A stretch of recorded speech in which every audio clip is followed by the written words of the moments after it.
Okay, right. I begin the formal meeting today. Welcome to the 19th meeting in 2013 of Rural Affairs, Climate Change and Environment Committee. Remember to switch off your mobile phones, Blackberries and other electronic equipment as it affects the broadcasting system. And agenda item 1 is the Regulatory Reform Scotland Bill, and it's to take evidence in 2 sessions. The focus of the first panel will be on part 1 of the bill, and in particular section 4, and the second panel will concentrate on part 2 of the bill. And I welcome the panel this morning in session 1. Bill ADAMSON, Head of Food Standards, Hygiene and Regulatory Policy of the FSA Scotland. Roger Burton, Programme Manager for Wildlife Management and Social and Economic Development Programmes in Scottish Natural Heritage. And Dr. Sarah HENDRY of the University of Dundee. Welcome to you all. Let's just kick off with a general question, because I think it becomes quite germane. Have you been content, to your mind, with the consultation process that's taken place on this? Do you think it's consistent with the government's principles about better regulation?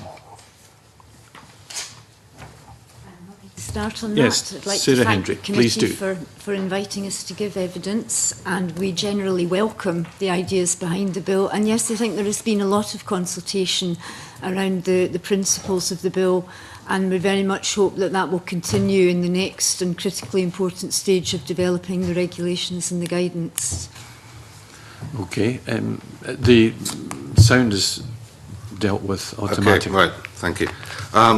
If I could just second the appreciation of being here, and B, yes, SNH is very content with the way consultation was carried out. We responded both to the SEPA Better Environmental Regulation consultation and the Better Regulation consultation, and I've had other discussions with SEPA in particular over the way that their agenda is shaping.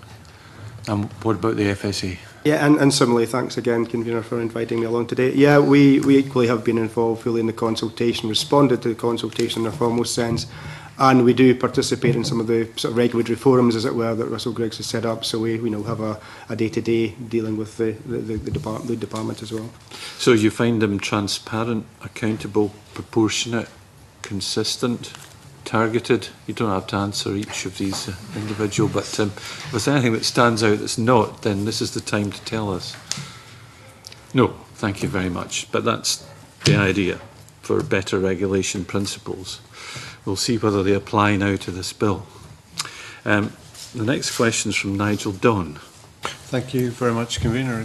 Good morning, colleagues, and welcome to what I hope is the high-level discussion about sections 4, 5 and 38, namely codes of practice, what your priorities should be, the hierarchy, if necessary, of the duties and responsibilities.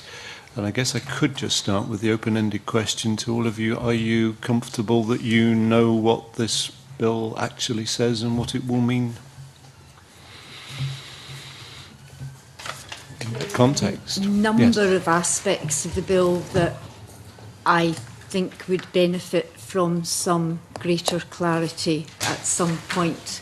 And that would include questions around what's meant by sustainable economic growth, and also around the regulatory principles, if you like, which appear in section 6 in relation to the code of practice but aren't applied to the regulator. And I also have some questions around part 2. I appreciate that's not particularly what we're discussing just now in terms of things that might be better on the face of the bill. Yes, okay. Can I thank you for that? I think part 2 is to come a fraction later. Could also make the point, I think there will be other questions on sustainable economic growth in italics, so I think that's an issue. It's more the structure and, as I say, the hierarchy of what's involved in sections 4, 5, 38. Do you feel you're clear what's in there and what it means? I think in terms of section 38, beginning with the purpose of SEPA and having sustainable economic growth within that's clear if one knows what sustainable economic growth is. Yep.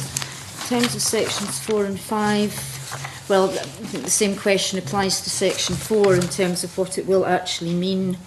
And the code of practice, for myself, I'm more interested in section 6 and the fact that the regulatory principles, if you like, are in section 6 to be embedded in the code, but they don't appear in section 4, just simply applying to the regulators. And that would seem to me to be worthy of some discussion. Yes, with you there. Right, can I ask your colleagues where we are on this? Certainly, I mean, from SNH's perspective, I think I can answer that we are comfortable with we welcome the general thrust of the bill. We're comfortable with the purpose, the sense of section 4. We acknowledge that there are questions raised around the precise wording, but it doesn't give us a difficulty in relation to the existing balancing duties we have. There may also be some question around the extent to which the specific powers to that effect, I think it refers to, are actually met. That test is met by the way our balancing duties are expressed, but again, I think in terms of the broad interpretation of that, we're comfortable. Right. Yeah, and similarly, I think in general terms we are. I mean, our organisation has a statutory function itself, and that statutory function is to protect public health from risks arising from food. So clearly in relation to section 4.1, our expectation is that the phrasing is inconsistent with the exercising of those functions. To do so means that whilst indeed there are a number of things that we will be doing to try and ensure that we do promote economic growth, we would not be doing that in such a way that it would endanger obviously public health, and we take it to be that is what section 4.1, last part of the sentence, is indicating there. We did have one comment on section 5. We have a good sense, I think, about what these regulators' code of practice will be, but I did in my written evidence suggest that it might be just useful to have a clear caveat in there as to where these codes of practice might interact with other codes that ministers already have responsibilities for. So, for example, in our area, the Scottish ministers already have under the Food Safety Act powers to provide codes of practice for enforcement for food law, and indeed have made those codes of practice, and we oversee them. So again, the implication was that the new codes would be without prejudice to any existing statutory provisions that exist elsewhere, but it may be useful just to have on the face of the bill some sort of caveat to clarify that is indeed the case. Might the principle not be that this new bill actually displaces any previous one which is inconsistent with it? Because that's what I would expect as a general principle of statutory interpretation. So I would have thought if you have already got a code of practice, then something under this bill, regardless of how we would actually displace what you've already got. I think insofar as the code that we have at the moment is designed specifically to give direction to authorities as to how they would carry out their functions, then clearly there is a potential overlap there with respect to the consistency, because there are consistency elements of the code of practice as exists at the moment. But I'm guessing that the code envisaged here is much more broad in its sense of what the requirement for regulators' consistency is going to be. Those elements within the existing code of practice that we oversee are there they're not implicitly, but almost as a consequence of what that code says. So that code covers more than I'm envisaging these codes will do. But given that both of those codes are being made under primary legislation, I guess there might be an issue as to which would take. Yeah, okay. I mean, I really am genuinely trying to see if there is. I'm not trying to confuse you. I'm actually trying to explore what this does for you. Am I right in thinking that 4.4 means subsection 1 does not apply to any regulator to the extent that that regulator is already subject to duty? If you've already got something that you regard as a duty and regulation and a code of practice, then maybe you're exempt from this anyway. Yeah, I was reading that certainly in the context of the sustainable economic growth part of the bill, but I wasn't quite seeing that necessarily read across to section 5 in terms of the code of practice. Yeah, as I say, I'm not here to try and confuse anybody, but am I entitled to suggest to anybody listening or reading the report that maybe you're not entirely clear how these interact? I'm not trying to dig you in a hole. I'm sorry. No, I'm looking for your words and indeed your colleagues. Some clarity on that part would be useful. Yeah, okay. Can I also just pick up on the issue that, as I understand it, 4.2 which means that ministers may give you guidance. Probably doesn't tell you anything that they couldn't do anyway. But that then coloured by 4.3, which tells you that you as regulators must have regard to that guidance, is perhaps the change. Am I right in thinking that forcing you to have regard to that guidance is a change to your current position? It makes no difference for SNH because we have regard to guidance to guidance that ministers give us in any event. Okay, supposing your lawyers disagreed with the government's lawyers on what something meant, or would you automatically do what the guidance said from a minister? Well, we will advise the government, but guidance, it will depend what form the guidance takes, but ministers can direct us under our founding legislation. So ultimately, they are at liberty to provide that direction and we need to observe it. So guidance which you must take some notice of under here might be the same as direction under the other statutes? It could be, in theory, or it could be more general guidance about the manner in which one approaches certain things, which is, if you like, less directive and more giving a steer as to the general principles that we should adopt. Right. Guidance is a very broad term. Indeed. Okay, can I ask you the question again then? Are you comfortable that what's in here, that you understand what's in here and what it's going to mean for your organisations? I'll come back to that. Yes, I mean, it's a broad enabling bill. There is a lot of detail that isn't in here and we do not yet know precisely what form it will take. But we don't have any difficulties with the principles of the bill and the general thrust behind it and the structure it provides. Something might depend on how sustainable economic growth is to be construed and taken forward and developed in policy and guidance, because until we know that, it's quite difficult to tell whether there would be any potential conflict with any other functions or any other codes of practice. Mm-hmm. Supplementary, just before we move on. Thank you and good morning. I'm just wondering, we touched on code of practice there. In practical terms, how feasible do you think it is that one single code of practice could adequately take account of all the divergent roles and responsibilities of the different regulators that are set out in Schedule 1? Would be ambitious unless it's at a very high level, and it's really difficult to see how at a more detailed level that could be achieved without an extremely extensive piece of documentation. Mm-hmm. I would agree that my answer would have been very much, it points to it, any such code being at a high level. Much of what this bill intends to achieve, I think, is around culture and a code that can talk about and articulate the desired behaviours is really the sort of high-level code that I would be thinking in terms of. So are we looking at a sort of pyramid structure where there would be a high-level code and then something more specific to the regulators underneath that? That's conceivable.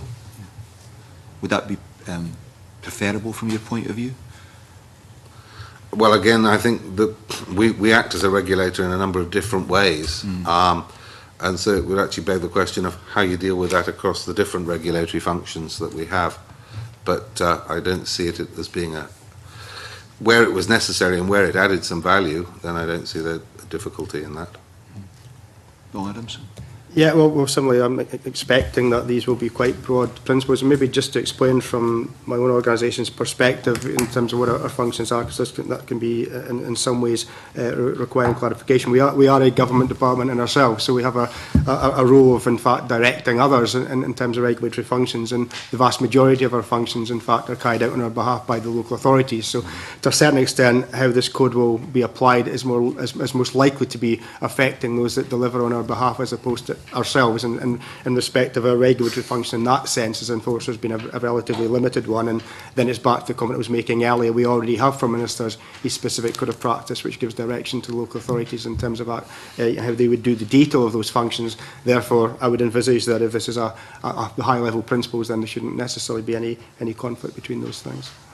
If I could I just come back in and pick up a point there? I mean, in relation to our role in the planning system, we provide guidance which we look to others to observe. So we can see benefits in the way this code is developed in actually giving weight to that sort of guidance, which helps create a degree of consistency in approach to issues in relation to the natural heritage in the planning system. So if I may, Convener, just to be clear on this, what you're saying is that this would be a broad overarching code of practice for everybody, but sitting below that are basically the same things that you do now you would continue to do where it was appropriate. Sitting underneath that, there's policy as well. So much of what's the code is, in effect, as I would see it, being about how regulators conduct themselves. Policy will then guide the detail of how they do that. Right. Thank you. And back to Nigel.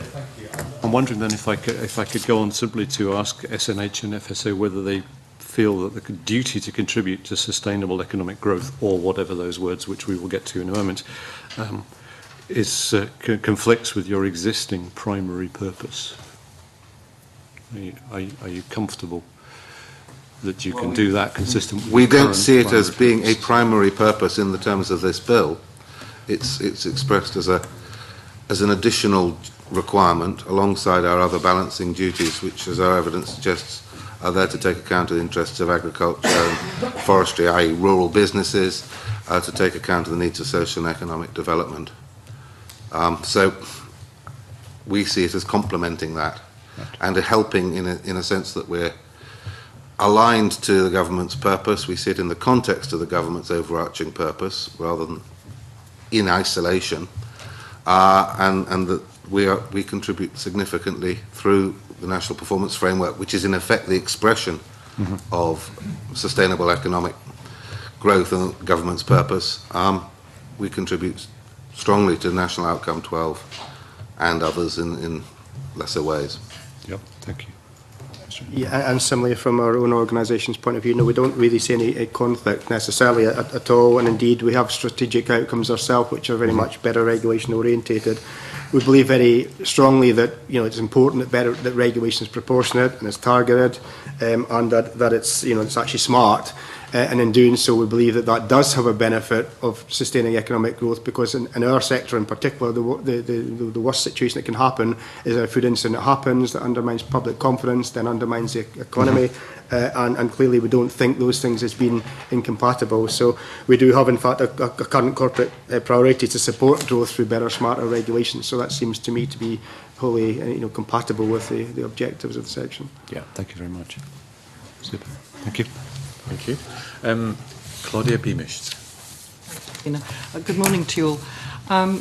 Could I ask you as a panel, each of your perspectives on whether the purpose and effect of the bill would change significantly if the duty to contribute to achieving sustainable development was included rather than sustainable economic growth? And obviously there are EU obligations in law on sustainable development which come through into some Scottish areas of law and policy indeed, such as in the planning framework. There's an obligation on sustainable development, as you all know. So I'm wondering if we could have your comments on that area. Well, there are certainly many national obligations as well in recent years relating to sustainable development and contributing to sustainable development. I think there are different ways you can look at this. Given that sustainable economic growth is not defined, if it's to be refined and supplemented by policy and guidance, then that's also been the case with sustainable development, and there's been reluctance to give a statutory definition to sustainable development. For myself, I would prefer to see the sustainable development concept taken a little further and increased vigour in pursuing that concept and supporting it with the use of indicators and going back to the policy principles in the 2005 statement. Because there's a great deal of endeavour been built up around sustainable development in the last 20 years or so. I think a lot depends on what's meant by sustainable economic growth. Does it mean sustainable in economic terms, or does it mean economics that is sustainable in environmental terms and social? I think if sustainable economic growth was to be defined as growth that's within the carrying capacity of the planet, that would be an interesting innovation, but I suspect one that we're not likely to see. So my preference would be for sustainable development, and as much of my focus is on the environmental part of the bill, I think that's more appropriate for SEPA. And I would have said for SNH as well, although I'm taking on board, you obviously have a slightly different view. So an awful lot, I think, comes down to how sustainable economic growth will be defined. But I do think the two concepts are not the same. And if we look at the current draft planning policy, there are paragraphs on each of them, but they are clearly not the same. And neither of them are defined there either. So there's also, I suppose, an argument that it's problematic to bring these very broad and very complex concepts into legislation with or without a definition, different arguments either way. So I think it would be a different bill, and I think the evidence that you would have had would have been substantially different, because I think this provision has attracted a huge amount of attention that is maybe diverting some attention from other parts of the bill that are extremely important. Thank you. We'll, I think, hear from all of you, if that's okay. Well, I have a lot of sympathy with a lot of what Sarah's just said there. I think for us, the bill would clearly be different in terms of its scope. We see the sustainable economic growth as being, and we would prefer to see it expressed in terms of the overall government purpose, to help guard against any reinterpretation of it at a later stage. But beyond that, it really wouldn't give us a great concern which term was used. But we think that's a matter for others to consider. But it takes it into sustainable development is even broader, I think, in many ways than sustainable economic growth. And it would take this into a very different area in terms of the regulations that contributed to that. Thank you. Yeah, I think, to be honest, from our own perspective, probably the term sustainable economic growth might be better for us in the sense that, you know, the way I envisage it is that we'll be minimising burdens on business, we'll be protecting the marketplace by making sure regulation is effective and we don't have these incidents, for example, that I was describing, and through that mechanism we're actually ensuring that the economy will grow. The sense of development to me might be a bit more difficult for our organisation, because that might make a sense as more of a commitment to be actually proactively, if you follow me, doing something that might be out with our remit, whereas I see what we have in terms of the wording at the moment, something that aligns with our remit in the sense of having a proportionate regulatory regime, which in itself will protect the marketplace, and therefore, you know, in that sense, from economic growth, sustainable development does seem to me perhaps slightly wider than that and might be more difficult for us. So can I just follow up on that? Am I understanding that you're saying then, Bill, that to have on the face of the bill sustainable development instead of sustainable economic growth would put the Food Standards Agency in some difficulty? Because I can't quite understand that in relation to the fact that you would, correct me if I'm wrong, but I would understand that you would have to be taking into account the people and environment to some extent in your regulatory obligations. I wouldn't go as far as to say it would necessarily cause us a problem, but we are down to the semantics of words, I suppose, and what that means to individuals. Just as a personal observation, the wording that's there at the moment, I think, sits better with me in the context of how I see us performing a function that would support that. The sustainable development bit does seem to me actually less clear to me as to what the role we would be performing in terms of delivering that. I mean, I take the point that you're making, that there are questions about definition, but, you know, I wouldn't say that we couldn't live with that wording, let's put it that way, but I just think from our own perspective, our clear idea is that we will, through the protection of the marketplace, be therefore engaged in some fashion with helping to sustain economic growth. But, you know, that's not our prime function. Our prime function is there to protect public health. But the point I would make to all of you is that we do have sustainable economic growth in there, and we don't have a very clear definition of that either. So, would that cause your organisations difficulty? Not having a clear definition, if that's what I'm reading from you, that there doesn't seem to be a clear definition of it. I mean, I think perhaps part 2 of section 4 is the important thing. I think we are all envisaging, and certainly I'm envisaging, that there will be indeed some guidance provided which will give a clarity to what actually the expectation is, and would anticipate, of course, that if there was anything coming out from that guidance that was incompatible, we would, of course, require to comment against that. But I think it is quite difficult at the moment to really get to the nub of perhaps, I have in my mind what I think the intention of the bill is, and I'm quite content with that, but we would clearly need to see the detail within the guidance. So I think it says the Scottish Ministers may give guidance. I think the requirement for guidance would be almost essential, in fact, just to make sure we can indeed clarify what is intended, so we're not just all jumping to a conclusion as to what it actually means. Can I have a supplementary on that point and then come back to you? Very brief, thank you, Convener. Essentially, isn't it what we're talking about in real terms, environmentally responsible, sustainable economic growth? Is that not the definition of what we're looking for? It might be what we're looking for, but it's not that. I mean, to me, sustainable economic growth shifts further to the economy and away from environment and society. To me, that would be the kind of point that one is trying to make by selecting that term as opposed to sustainable development. So I think sustainable development gives more emphasis to the environment than sustainable economic growth. Okay. If I could just comment on that, I think policy is very clear that sustainable economic growth includes care for the natural environment, among a range of other interests. The issue, in a sense, is how far should legislation rest on current policy for its definitions, or could that change over time? And I don't want to form a hard view as to what should happen, but that's the issue that may need thinking about in terms of creating clarity here. Back to you. Thank you. It's from what all of you have said, it's somewhat challenging to answer the next question at this stage because of the lack of clarity about the regulation, perhaps the detail of it. But how would you see a meaningful report coming forward on your performance in applying the duty? Pick that one up. Sorry, as it stands, Yeah. I'm sorry, the Sustainable Economic Growth duty. Well, that does raise, I suppose, some questions in that under the Public Services Reform Act we already report on sustainable development. So I'm not quite sure in my own mind how we would tease apart a requirement to report on sustainable economic growth alongside that sustainable development report.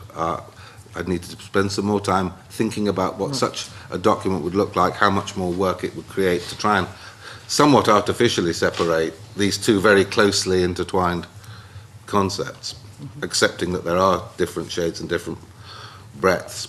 I would say also that in reporting on the sustainable development duty, that alone is not entirely easy because our whole annual report actually contributes to sustainable economic growth and sustainable development. So everything we do, we actually believe, has a role to play in that sustainable dynamic. Thank you. Are there other comments on?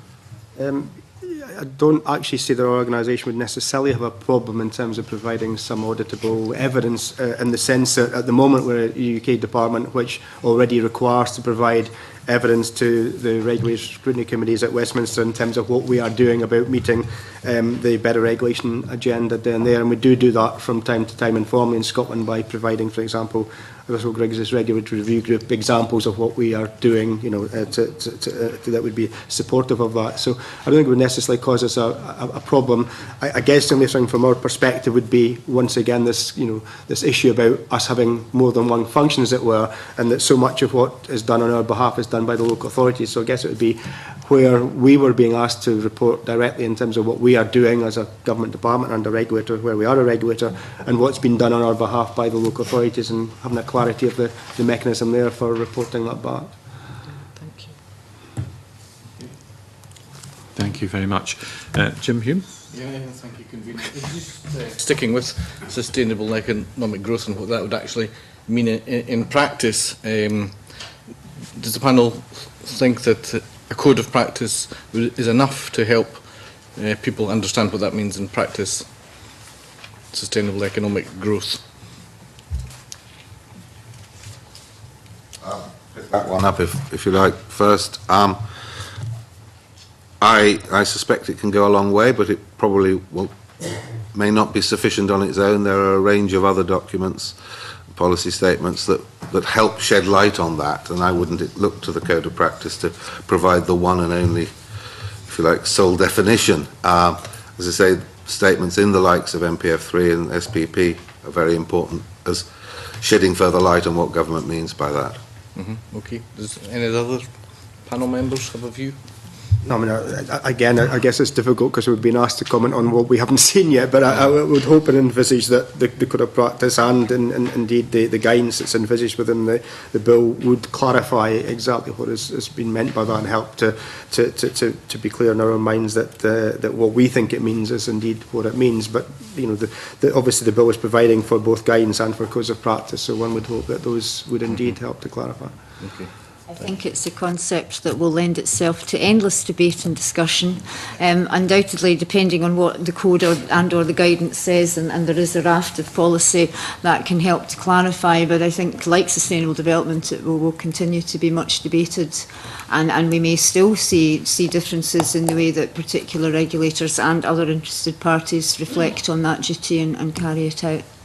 Okay, and just to follow up, the provisions on who to consult are fairly, or could be argued, are fairly narrow. Would the panel agree with that? Would the panel consider that the consultation should even be perhaps broadened out to general public? I think it would be very desirable that any such provision on the code of practice, on any of the regulations under Part 1 and Part 2, I think it's really important that consultation is extensive. Right. I myself would like to see in all matters of public law where there's a requirement to consult that the public is added to the list of consultees, as the government generally does consult the public, and that's right and proper.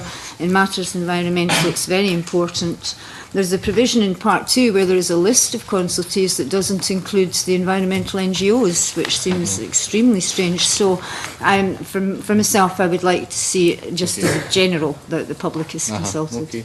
Other panel members, quite an important point. Yeah, I haven't looked closely at those provisions and schedules, but in principle SNH would prefer to see as an open process. And take account of all views. And similarly, obviously, clearly, we have a role which is to a certain extent putting the consumer first. So we, in terms of our own consultations, would always consult with consumers. And I, again, have to say, I'd envisage that Scottish ministers would indeed be intending to consult with the public under the such other persons. But I take your point that it's not explicitly there at the moment on the face of it. Okay, no, that's very useful. Thanks. Thank you. Graham Day. Thank you. My question is perhaps best directed to Mr. Burton. Could you perhaps provide us with examples of activities that could be deemed to be contributing to sustainable economic growth but be taking place on protected sites? Yes. The most obvious is nearly all protected sites are farmed, and many have commercial forestry on them. That contributes to economic growth. So that's at that level, management level, there's really not an issue there. In terms of built development, the way that would work would be more complex. That I can't quote you precise examples where I know planning consent has been given for developments that impinge on small parts of designated sites because they haven't adversely affected the integrity of the site. But I can't quote precise cases. I'm just trying to think if I can help further with that. No, I'm sorry, I can't. Perhaps Dr. Hendry has some thoughts. Sorry? I want to listen. Perhaps Dr. Hendry has some thoughts on that. On sustainable economic growth taking place on protected sites. Well, I think a huge amount depends on the nature of the activity and the specific features of the site to be protected. We would be very keen to see adequate protection in place and maintained for sites protected both under European and under national law. I'm sure there are plenty of examples of agricultural activity which are compatible with designations of protected sites, and other activities that would not be compatible. It might depend on intensity and scale. I think I don't have any specific examples to give. I think there would be no need to have an outright ban on any economic activity in any protected area, but I think it's really important that that adequate protection continues to be given. And it would be a great pity if this duty was to be used in future to encourage activity on protected sites of any sort that would not have been permitted or encouraged at an earlier stage. That would be unfortunate. Could I come back? I mean, again, it's not about specific case examples over time, and I recognise that there are differences in the levels of protection on SSSIs and national designations and on the European designations on Natura sites. But I think it starts from a slightly shaky premise, in the sense that protected sites contribute to sustainable economic growth in their own right, because that means that some of the most important areas are safeguarded from harmful development while allowing that development to take place elsewhere or where it will have less harm. And presumably their contribution to the tourist industry and so forth as well is majorly important in many parts of Scotland. Okay, thank you. Just to finish off this panel just now, I'd like to ask Sarah Hendry, who may well have other comments to make about the bill, as you've hinted earlier, if you want to give us your flavour of these just now. Thank you, I appreciate that, because I've spent quite a lot of time looking at Part 2, and my responses to the earlier consultations were mainly around Part 2 type issues.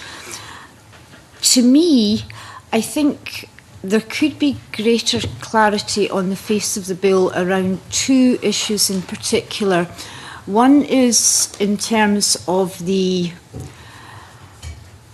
hierarchy of offences, if you like, in the context of the new enforcement powers that are being developed for SEPA. And I would like to say that I'm very much in favour of those enforcement powers. I think it's hugely important that we move away from the current system, which is very restrictive in terms of what can actually be done. But we have this significant environmental harm offence, the big offence, if you like. It comes at the end of Part 2. And before that, we have the information on the penalty scheme, and a great deal of that depends on, particularly on the Lord Advocate's guidance on how it will actually work. It's not wholly clear, it's not clear on the face of the bill by my reading whether or not there will be the significant harm offence and then a series of offences that will be covered only by the penalty scheme. Will those offences also be subject to criminal prosecution? Will there be what called a middle tier of offences that are only subject to prosecution but are not significant harm and requiring significant adverse effect? So I think there are some questions around that we won't really know until the regulations are at a much more advanced stage. It's not wholly clear at the beginning of Part 2 what it's all about. We know from the policy and the consultations that have already been that the purpose is to integrate the big four environmental control regimes, but you wouldn't really know that from reading the bill itself. It's not clear how these layers of offences fit together, and it's not clear enough, I think, what will happen in terms of the appeal processes. I think you've had evidence as well from the Law Society and Colin Reid about this. So what happens with ongoing breaches? What's the effect of a successful appeal? What's the effect of a failed appeal? So to me, I understand that there's a balance to be struck between the enabling provisions and the detail, but for myself I would have preferred a bit more detail in the bill so we were a bit clearer about things before proceeding to the next stage. Thank you very much. I take it the rest of the panel are content at the moment without making further comments. Well, I'd like to thank you very much for your contribution. We will have a short suspension so that the clerks can reorganise the room. Thank you.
Gentlemen, we'll make a start. Welcome our witnesses for session on the bill, part 2. We're going to go around the table to say who we are. Very, very brief introductions, if you don't mind. And then we'll have some questions for you, and those who've been witnessing the first session will have an idea of what those questions are. The rest of you will just have to guess. But welcome everybody, and my name's Rob Gibson. I'm the convener of the committee. Jay. I'm Jane Baxter. I'm List MSP for Miss Scotland and Fife. Good morning, I'm Lloyd Austin. I'm Head of Conservation Policy for RSBB Scotland. Good morning, I'm Claudia Beamish, MSP for South Scotland and Shadow Minister for Environment and Climate Change. Good morning, I'm Graham Hutchin, Group Operations Director of Edrington, and I chair the Scottish Whisky Industry Environment Committee. Good morning, Richard Lyle, List MSP, Central Region. Morning, Mark Williams, Environmental Regulation and Climate Change Manager at Scottish Water. Good morning, Andy Myles, Parliamentary Officer at Scottish Environment Link. And I'm Nigel Don, I'm the MSP for Angus North and the Mearns. Gordon McCreth, Environment and Planning Partner at Pinsent Masons, here on behalf of UK Environmental Law Association. Alex Ferguson, MSP for Galloway and West Dumfries. Susan Love, Policy Manager of the Federation of Small Businesses in Scotland. Jim Hume, MSP for South Scotland. Good morning, Andy Rooney, Environmental Health Officer, South Lanarkshire Council. We have Angus MacDonald, MSP, who'll be back in a minute. Next. Morning, Alan Bowie, NFUS Vice President and Farmer from Fife. Morning, I'm Graham Day, I'm the MSP for Angus South and the Deputy Convener of the committee. Well, I'm just going to kick off with a general point to start off with. Have you been content with the consultation process that's led to the bill as it is? And do you think it's consistent with the Scottish Government's principles of better regulation? Do you want me to spell that out? But what they are, I'll do that in a minute. But anyone who wants to kick in for a start, please indicate, and I will call people in order. Right, so Mr. McCreth. I think a general comment that we would have, and I think this applies to the bill as well, was that it would have been nicer to get a bit more information. Certainly, I think you've already had some discussion about the very general nature of provisions in the bill, and therefore how difficult it can be to comment on, for instance, the Code of Practice when you don't have it yet. I think the consultation has been good. I don't wish to do it down, but it would have been good to get some more detail. And in particular, the devil is going to be in the detail in this one. And I think that the information which accompanies this bill could have been a lot more detailed. Okay. Lloyd Austin. Yes, thank you, Convener. I would agree that consultation has been good in as far as it's followed general practice. I think I would firstly agree with Gordon about the amount of detail and lack of clarity in terms of some of the issues which were discussed in the previous panel and are going to come up later, I'm sure. The other thing I would say is there's a lack of clarity to stakeholders, I think, and this is common to a range of government consultations, so I don't want to pick on this one in particular, but this applies to a lot of processes, a lack of clarity to stakeholders about how the different views have been taken into account at the next stage, and why comments have not been taken on board and so forth. Some of the decision making of the next stage is not clear to stakeholders sometimes. Okay, Graham Hutchin.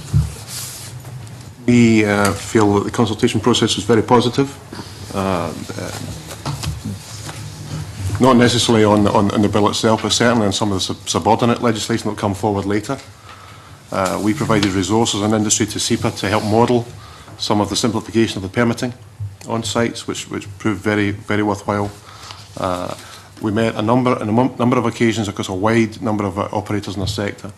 I think the devil will be in the detail. I think that subordinate legislation is the key for an operator. This is very much an enabling bill, and we see it as such. So that detail in the stuff that we saw in the consultation process was fairly positive. Okay. Anyone else? You don't have to comment if you don't want to, but Susan Love. Just echo what others have said, but also to point out the importance of understanding impact at this stage in the legislative process and the lack of modelling to feed into BRIA at this point makes it very difficult to make decisions, and good practice in the Regulatory Review Group have highlighted this on many occasions as a weakness in our legislative process. So in a piece of legislation for better regulation, a better process has not actually allowed business to be able to make any guess even about what the impact will be. I think a piece of enabling legislation where there's no detail as to who will be affected by certain measures, how many businesses or organisations, what size they are, what the cost will be of that, is not ideal when you're making decisions. And sorry, we've got Andy Myles who wants to say something.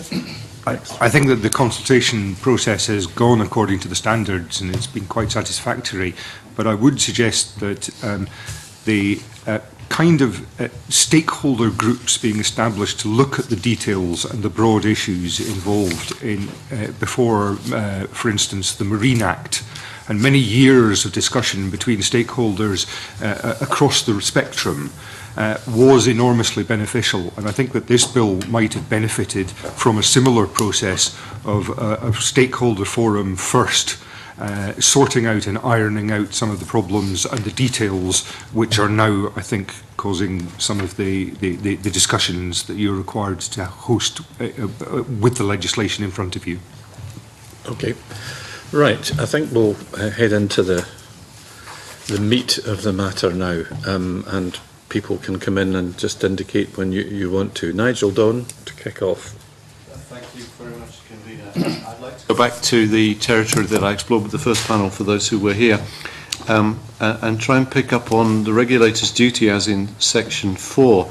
Can I just warn that whether it should be sustainable economic growth or sustainable development or any other form of words is not my point, and one that we will come to later, I think, so that's not the issue. But section 4 gives the regulator a duty to, in respect of sustainable economic growth or whatever it may be. It means that the Scottish ministers may provide guidance and that regulators must take that guidance into account. But subsection 4 tells me that this doesn't apply to a regulator to the extent that that regulator is already subject to a similar duty. Now, my question to the panel is therefore, do they believe in the context of any of the regulated bodies that it's clear or unclear how this all fits together and what duties those organisations will actually be under? Andy Rooney. I'd need to say on behalf of South Lanarkshire Council, and my own background is environmental services, we obviously take guidance in terms of the Food Standards Agency, as Bill has indicated this morning.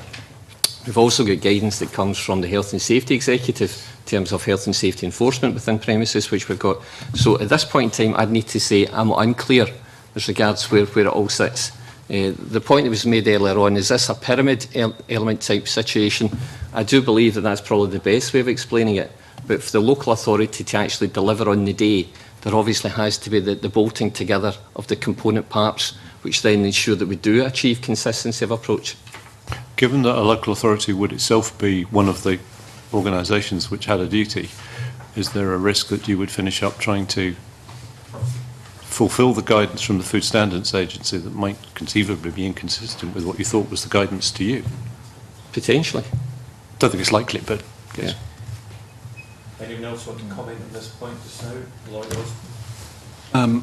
Yes, I was going to make a couple of points. I think I understand your perspective of trying to separate the discussion about sustainable economic growth, sustainable development into a later section, but I think part of the answer to your main question does depend on your conclusion on that question, because reading subsection 4, I think what you mean by sustainable economic growth, or anything else you might put in its place, depends on whether you think you're already subject to a duty to the same effect.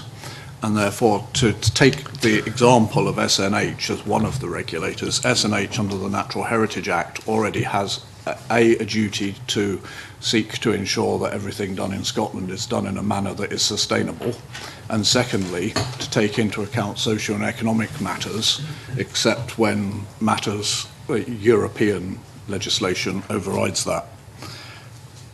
And depending on how you interpret then, you could argue that SNH already has a duty to the same effect as this one. Or you might not, depending on how you interpret sustainable economic growth. And so what you're doing is you're setting up, essentially, an opportunity for a debate, or, in the worst case scenario, an argument, and confusion. And I think you also need to ask the question, how does this duty sit alongside all the other duties that apply to all public bodies, and indeed duties that apply on Scottish ministers? And it's interesting that the one regulator that's not listed in Schedule 1 is Scottish ministers. Indeed. Gordon McGrath. I think this is a good example of another area where it would be helpful to have some kind of indication of the intention behind the particular section. I think that there are a number of interpretations as a lawyer you could put on Section 4. The point about it only applying where it would not be inconsistent with other functions. There's a concept of functions as opposed to duties. Are functions different from duties? Don't know. We could talk about that for a while. I think there's perhaps more clarity in relation to SEPA's duties and how those fit together in Section 38, and that's to be welcomed. But generally, I would say it's not clear enough. Okay, anyone else on that point? Yes, indeed. We've got Alan Bowie. Thank you. I'd just like to reiterate the last speaker there. Obviously, from the farming perspective, we're keen that economic growth is considered, but it's the detail of that and how it's implemented on the ground that is concerning us. So I'm sure that will be coming forward. Well, we hope your surety is actually met, but we'll try and tease that out in this session. Andy Miles. Firstly, thank you, Mr. Convener, for arranging for the clerks to circulate the additional piece of paper which I sent yesterday.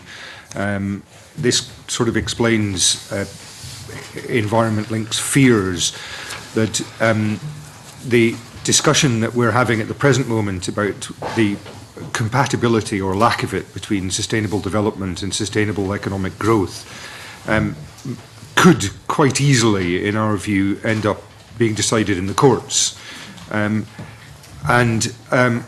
Our suspicion, as per the piece of paper, is that the courts would end up deciding that sustainable economic growth is a duty given properly in the bill by this Parliament, but that regulators do not have a duty to support unsustainable economic growth.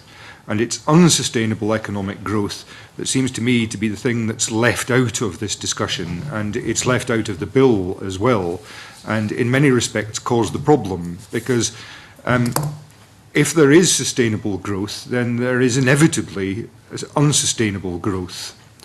And if you leave it in the hands of the courts to actually decide your policy, I think that the government are not going to achieve what the government are actually looking for because of this confusion. Even if you issue the clearest guidance in the world as to the distinctions between the two concepts, I think that you're going to end up in an area, and I noticed last week you were discussing the greater number of cases in these matters that are arriving in the courts. I think this is the committee really has a duty to look down the line as to what might happen to this law when you pass it. Okay, Nigel Don. Thank you, Vina. I'm just wondering whether, in the light of those comments, and in particular from Gordon McCreath, whether Section 38 is actually a better model, perhaps, because Section 38 gives SEPA specifically a duty under Section 1, and then what I might describe as sub-duties under Section 2, which are only insofar as they're not incompatible with Section 1. Is that a preferred model for introducing economic growth, which is in Section 28, to be, I suppose. Perspective of clarity of the law, then yes. Exactly how that would fit in with other regulators, particular other duties, I'm not sure. But certainly in terms of clarity as to where it sits, and as you say, is it a balancing duty, is it a primary duty? In this case, clearly not a primary duty. I think I'm suggesting that the balance of duties might be different for different regulators. But is that a better structural approach? Any other comments on that point, apart from Gordon McCrath? I don't want to pitchfork Andy Rooney into anything here, but we might have a lot of dealings with SEPA. That's fine, but they're defined as to what they do, but you know, there are other regulators you have to deal with. Should they be as defined as the Section 38? I think that this maybe comes back to what I said earlier on in terms of our engagement with the Food Standards Agency and the Health and Safety Executive. There's a difficulty there, perhaps. I accept the point that you're making in terms of greater clarification. I think at this point in time, I'd need to step back and then say we need to revisit that and then see where we stand overall. Okay, thanks very much. Are you finished with that line of questioning at the moment? Right, okay. Alec Ferguson has a question now. Well, I think it's principally been covered to a certain extent, Convener, but I wonder if I could just perhaps ask Mr. Rooney to expand a little bit. Now, maybe you know, given the points that have been made about the lack of detail and clarity that is currently available, is it possible for you to say how, as a local authority, this legislation might impact on your day-to-day business, if I can call it that way? How might this affect you on a day-to-day basis? From our point of view, in terms of our enforcement role, clearly, you know, what we do have is our primary objective is to safeguard public health and also to ensure that there's elements of fair trading, to ensure that reputable companies are not disadvantaged by the rogue traders from that point of view. In terms of where we sit, in terms of the code of practice, I probably perceive just now that's obviously sits at a very high level. From our point, we obviously seek to work with business, to encourage development, but there's the difficulty of then balancing the situation to ensure that we're not compromising public health for the success of business. And that's maybe the difficulty which I see just now. And can I just expand on that, perhaps? While I understand that interaction with business, are you able also to comment on how it might interact with your dealings with SEPA, SNH and FSA? In terms of our engagement with SEPA, you know, we obviously work together with SEPA. There are many elements of commonality, but SEPA are also a regulator for the local authority in terms of our waste management sector. So from our point of view, I do see that there will be positives, but until perhaps the full detail is there, it's difficult. Yeah, no, I appreciate that, but it's useful to have a local authority's point of view. Thank you. Yes, thanks for that. Jane Baxter? We've covered some elements of this question, but just to bottom it out, do you think the purpose and effect of the bill would change significantly if a duty to contribute to achieving sustainable development was included rather than sustainable economic growth? Lloyd Austin first and then Andy Myles. I think it would become a lot clearer and a lot more consistent with existing government policy and existing statute. I think sustainable development is well developed as a concept in international, Scottish and European policy making and guidance and so forth. Sustainable economic growth is a new concept. Sustainable development is already a duty in a lot of Scottish legislation, such as the Planning Act, Climate Change Act, Marine Act, and so forth. And if, on the one hand, the use of the phrase sustainable economic growth is intended to become that regulation should be more biased towards economic aspects than the other two pillars of sustainable development, then we would be very concerned and we would wish to see it shifted. If that's not the government's intention, then we feel that a new duty should follow the consistency of previous legislation and previous policy and so forth. And I think the issue of what sustainable economic, which is the government's intention, is an indication of the lack of clarity that's highlighted in the Law Society's written evidence, where they indicate that regardless of the political merits of the provision, in other words, whether it's attention to bias between the pillars or not, there are two problems with the imposition of this duty. And the first is the uncertainty of what the phrase means, whether it's economically sustainable growth or economic growth within the limits of ecological sustainability. And that question is completely unresolved and unclear. And I think the practical effect of this change is unknown until you can resolve that question. And I think if you resolve it in the direction of seeking to bias towards economic, continued sustained economic growth, I think that would be a very disappointing move after 20 years of developing the concept of sustainable development, which is about ensuring social and economic matters are taken into account and living within the planet's environmental limits. Do you have anything to add to that? Yeah, very briefly, if the definition of sustainable economic growth is economic growth within ecological limits and taking account of social considerations, then it's already part of sustainable development. And it would make sense, in fact, for the case of consistency within the law, simply to stick sustainable development in instead of sustainable economic growth. And I have, an understanding of the way that the government over the last 6 years have argued that sustainable economic growth is that, and not just economic growth that can be sustained.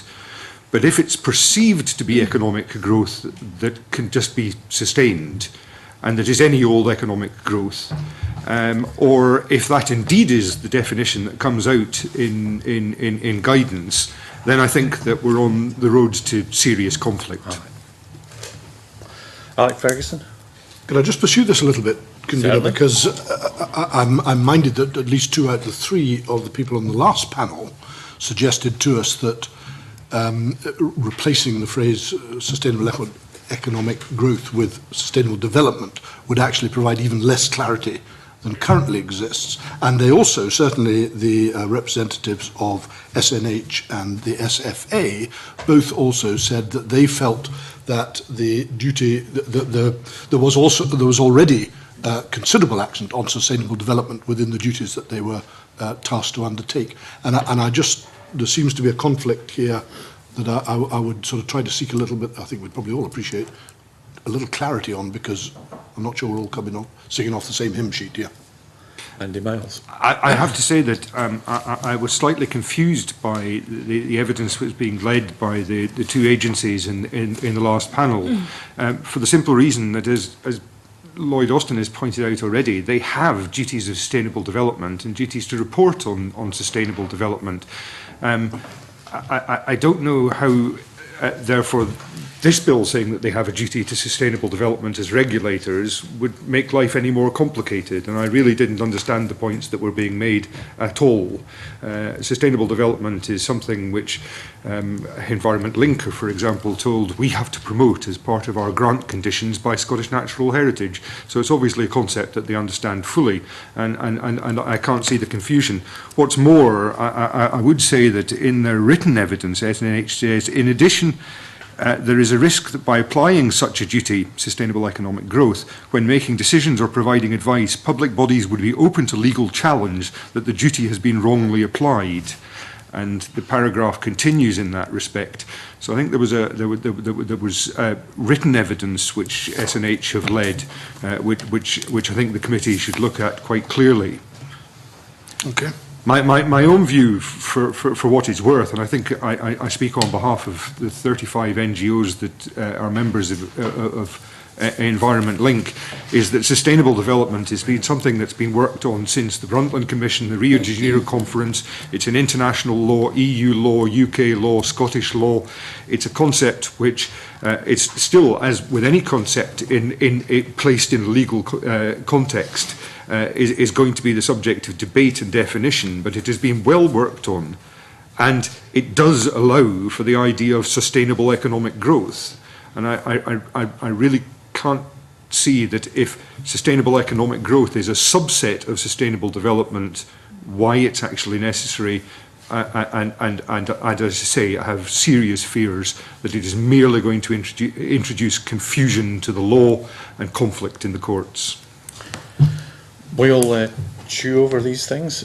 Did you have any supplementaries at all? And obviously we'll be speaking with a minister soon on that point. Next we've got Jim Hume. Yes, thanks.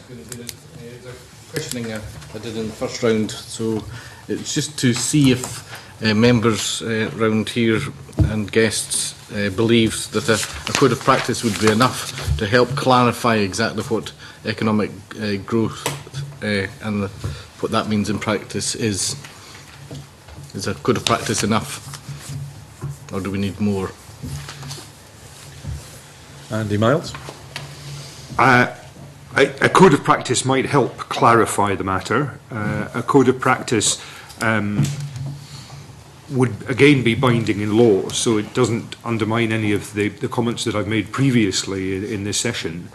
But I would just underline the fact that we already have an agreement between the UK government and the 4 devolved administrations on a definition of sustainable development. The agencies have been working with it already, the regulators have been working with it already, and I'm not sure that a code of practice would in fact add anything to the current situation. And it has the possibility of confusing if in fact it proves that the definition of sustainable economic growth is less compatible than that with sustainable development than I think is intended by the government. So the code of practice could make matters better. It could be a better route to putting this into the law, but it too could cause a lot of trouble. Okay. Is there any other members? Without repeating ourselves, let's see if there's others here. Sorry, Gordon, first of all. Just very briefly, it depends on your code of practice. I mean, it just depends what it says, and yeah, we need more detail, one way or the other. Whether it's making it clear that what we need is sustainable development or something else, then you want that detail. You said that. Okay, fine. Thank you very much for that. And you know, in consulting wide enough, Jim, yes, please go on. I think that was the point I was going to come on as well. I think some of members have thought or guests, I should say, have thought the consultation was wide enough, but I just wonder if guests here today would think that perhaps a consultation out to general public, or perhaps just a slightly wider consultation than we have at the moment, is appropriate. Mark Williams. I certainly think that further consultation is critical to this whole process. And in the lead up to this bill and the consultations that were taken out through SEPA and the Scottish Government for their elements of this, provided a huge opportunity to understand more about the direction of travel. And I think that's the real important thing here. Setting out the principles and allowing those principles to be widely scrutinised and understood is absolutely critical. So certainly the full range of measures and guidance that's going to come into the Code of Practice needs to be open to that level of scrutiny. Okay. And Lloyd Austin? Yes, I think as wide a consultation on the Code of Practice as possible would be good, and I think it would be good if Section 6 did specify that it should be as wide as possible, or indicate that NGOs and the public should be included in that consultation. The second thing I would say is, relating back to what I said about the legislation, the consultation on the legislation, is it would be helpful for government to indicate how it had taken into account the responses to that consultation. And I'm trying to recollect, but in some other statute there is a provision for where ministers are consulting on something and then laying it before Parliament, that they have to lay alongside the final version, a report on the consultation process. I'm not sure if it's the access code or something like that. I'll research that and let you know by mail. There is a provision in other statute for the final version laid by government before Parliament to be accompanied by a report on the consultation and how the responses to the consultation have been taken into account, so that when Parliament is approving the final version, it is in effect informed about that consultation process, and that's a procedure I would fully support. Okay. Okay. Thank you. Yes, thank you, Alan. Yes, it's just getting the principles right. It's great to have a wide consultation, no issue with that from our members, but if the principles isn't right, I think we're just going to confuse things even more. And then from the practical point of view, to try and then implement it could sometimes be even harder. So I don't doubt the principles will be right. It's just I think we need to think of the consequences if they're not. No pressure, Mr. Convener. Thank you. As ever, we're here to tease these things out. Graham Day. Thank you, Convener. I wonder if a single code of practice is likely to adequately take account of the divergent roles and responsibilities of the different regulators as set out in Schedule 1, or would we in reality need a pyramid system where we have an overarching broad code with supplementary regulator-specific codes, perhaps taking in existing practices sitting below that? Chair, I think I've already commented. Yeah, you did. Everyone, anyone else would need to comment? Lloyd Austin. Yeah. I think I would agree with one of the contributors to the previous panel, on the previous panel, that to cover everybody, it would have to be a high level, and I would agree with Alan there about the principles, it being a very high principles level.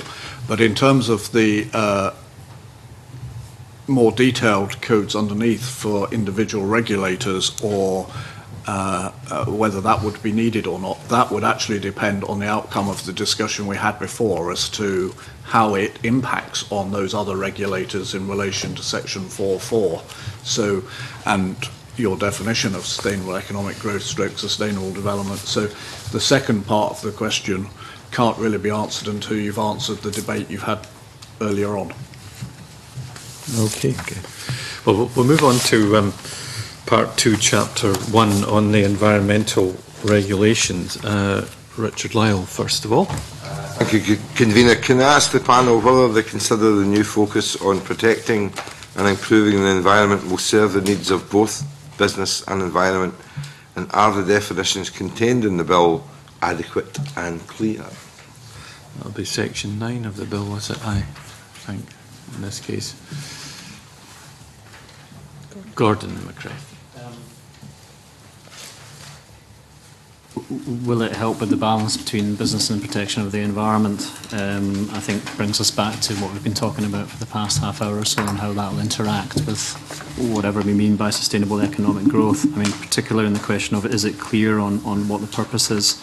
I understand that some of the drafting here has been based on pre-existing legislation, which is to be welcomed, and I think that in particular the definition of environmental harm, which does eventually track through into SEPA's duties, is fairly familiar stuff to environmental lawyers, with one exception, which is the final subparagraph of that, which talks about impairment of or interference with amenities or other legitimate uses of the environment. That strikes me as incredibly wide, and I think some kind of guidance, some kind of further detail on just what's intended to be covered there would be very welcome. Andy Miles. It's a pleasure to move on to bits where in the consultation we've quite definitely support the general approach of the bill. In Section 9, we do have an issue with the term environmental activities. We suspect that what this means is activities which reduce or eliminate pressures on the environment and which aim at making more efficient use of natural resources. And we suggest in our written evidence that an appropriate term might be substituted, such as activities potentially harmful to the environment, because the rather bland phrase environmental activities is open to the interpretation of going for a walk in the park or digging the garden or whatever, when in fact it's fairly clear from a reading of the context of the section that it is about activities potentially harmful to the environment. On the general point of business and the environment being compatible, I have no doubt whatsoever that within the context of sustainable development, business and the environment can get on very well, so long as they look at the principles of sustainable development. Yes, Graham Hutchin. Having read the briefings that I received in the bill, I think that the compatibility between the environment and business is essential. You know, business is part of the society that we live in, so it's not in their duty to destroy the environment.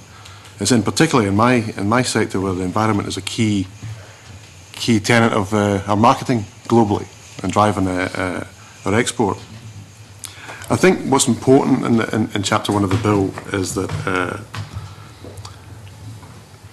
in terms of SEPA's application and management of our regulated industry, is it's trying to drive the focus from compliant organisations and take a lighter touch in the administration of regulation, not a lighter touch of regulation, and drive the focus onto the unregulated and illegal activities that go on in the country. And that seems perfectly sensible to me, that if you have a compliant sector or organisation, they probably don't need as many visits. They probably don't need as many assessments. And the simplification reduces cost, both from SEPA's perspective and the regulated businesses' perspective. So the general principles of the whole piece of legislation here is simplification of complying with the regulation for businesses that are generally trying to be compliant, and attacking the resource at organised crime and non-compliant organisations. Alan Bowie. Yeah, thank you. I would just like to add to what Graham said. It's not just that, but it's also the ability to get businesses to change practice and recognise that they are trying to change if there is an issue. And I'd hate to think that we're going to go through the courts to rectify everything. So it's getting that mindset. And I think, you know, we're conscious of what Scottish Whisky are doing, and we're part of that. And the last thing we want to do is have our business interests affect that. So it's how you get business to change as well as those that are not doing the right thing. Lloyd Austin.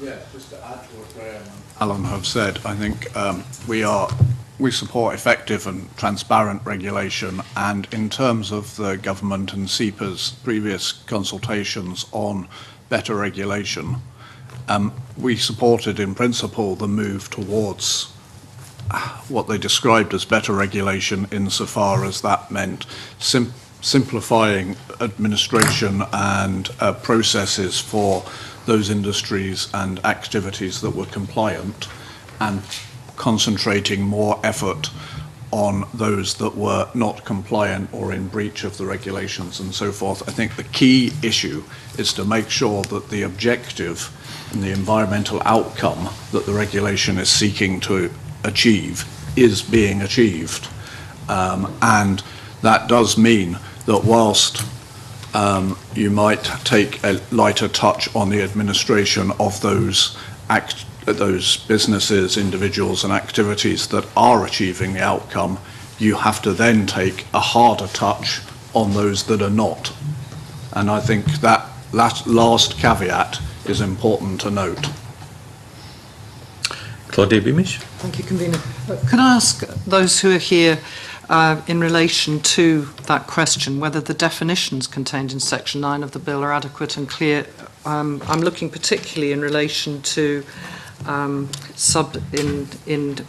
9.2 subsection 1, where it talks about harm to a wide range of health to humans, etc., etc. I'm not going to read it out, but I think there was evidence given in written submission. I'm sorry, I don't recall which evidence it was, but that biodiversity wasn't listed, for instance. And I'm wondering whether we can't have a massively long list, but whether people who are here today feel that in that section about harm, whether it covers enough in a broad sense.